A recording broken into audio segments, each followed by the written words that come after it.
मनसरमध्ये एका बिबट्याला जेरबंद करण्यात वनविभागाला यश आलेलं आहे। वनविभागाकडून 11 पिंजरे लावण्यात आले होते। शिरूर मनसरमध्ये बिबट्याला जेरबंद करण्याची मोहीम आता राबवली जाते आणि त्याच अनुषंगाने एका बिबट्याला जेरबंद करण्यात या ठिकाणी वनविभागाला यश आलेलं आहे। ही दृश्य आपण बघत आहोत। मनसरमध्ये एका बिबट्याला जेरबंद करण्यात वनविभागाला यश आलेलं आहे। बिबट्याच्या हल्ल्यात एका चिमुकल्याचा मृत्यू झाला होता, त्यामुळे ग्रामस्थ चांगलेच आक्रमक झाले होते। बिबट्याचा बंदोबस्त करण्याची मागणी केली जात होती आणि त्याच अनुषंगाने अखेर आता एका बिबट्याला या ठिकाणी जेरबंद करण्यात वनविभागाला यश आलंय। आपण बघू शकतोय कशा पद्धतीने या बिबट्याला जेरबंद करण्यात आलेलं आहे। मनसरमधली ही सगळी घटना आहे। मनसरमध्ये एका बिबट्याला अखेर जेरबंद करण्यात वनविभागाला यश आलेलं आहे।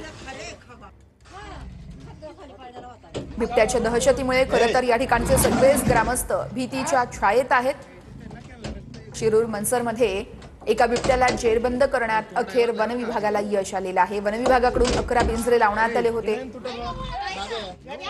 शिरूर मनसरमध्ये बिबट्याला जेरबंद करण्याची मोहीमही राबवली जाते। या संदर्भात अधिक माहिती देत आहेत सुनील थिगळे, आमचे प्रतिनिधी आहेत आपल्यासोबत। सुनील, नक्कीच वर्षा, ज्या पद्धतीने पाहिलं की शिरूर तालुक्यातील पिंपरखेड्याचे 13 वर्षीय जे मुलावरती बिबट्याचा हल्ला झाला आणि हल्ल्यामध्ये या मुलाचा मृत्यू झाला।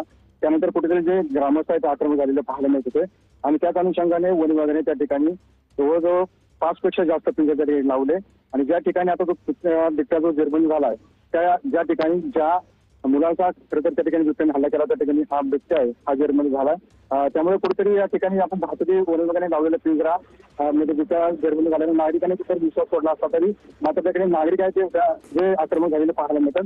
कारण की ज्या पद्धतीने पाहिलं की ज्या बिबट्याला शूटआउटच्या ऑर्डर आले आहेत आणि शूटआउटच्या ऑर्डर आल्यानंतर या ठिकाणी शूटआउट करण्यासाठी जी टीम आहे ती सुद्धा या ठिकाणी पाहायला मिळते।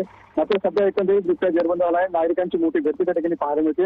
या बिबट्याला या ठिकाणी मारून टाका अशी भूमिका खरं नागरिक घेताना पाहायला मिळते। मात्र याच्यामध्ये जर आपण पाहिलं तर खरं तर ही फॉरेस्ट जिल्ह्यामध्ये या बिबट्याची तपासणी केली जाणार आहे। हा बिबट्या नरभक्षक आहे का हे सुद्धा पाहिलं जाणार आहे आणि त्यानंतरच या बिबट्यावरती शूटआउटच्या ज्या ऑर्डरचा किंवा ज्या नियम आहे त्यानुसार त्याच्यावरती कारवाई केली जाईल। मात्र एकंदरीत सध्या त्या ठिकाणी पाहिलं की सध्या बिबट्या जेरबंद झालाय। अजूनही मोठ्या प्रमाणामध्ये त्या ठिकाणी बिबट्या असल्याची शक्यता सुद्धा वर्तवली जाते। त्यामुळे पुढील काळामध्ये अजून बिबट्या किती जेरबंद होतात आणि जो नरभक्षक बिबट्या आहे तोच खरंच जेरबंद आला का हे पाहणे तितकं महत्त्वाचं असणार आहे। सुनील, या संदर्भातले सगळे अपडेट आपल्याकडून सातत्याने घेत राहू। तुर्तास धन्यवाद।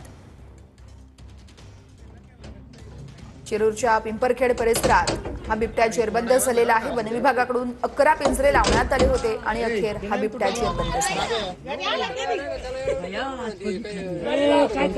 झाला।